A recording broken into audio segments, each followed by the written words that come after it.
This is a commentary about what's going on in Iran. I think every single country is vulnerable to what's happening in Iran, but some countries more so than others. It all depends on how reliant you are on oil. And for some countries, for example, Jordan, Ethiopia, Nepal, Thailand, Egypt, these countries are incredibly reliant on the Gulf. Not only for oil, not only for energy, but a huge percentage of their population works in the Gulf countries, in the Arab countries, and send remittances back home, which amount to a very significant percentage of these countries' GDPs.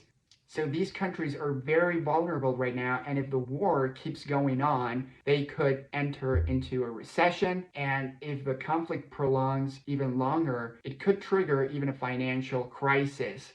Other countries like the US are not so reliant on Iranian oil because we produce a huge amount of oil in Texas. That's why a barrel of oil in the US is not as expensive as in the rest of the world. Of course, prices vary state by state, but still. Europe is in a very vulnerable position because they still have very heavy sanctions on Russian oil, so they are paying basically full price for oil coming from the Gulf states, and most shipments to Europe are going to stop on April 10th. So they have 2 days, 3 days left of supply, and then it's going to end.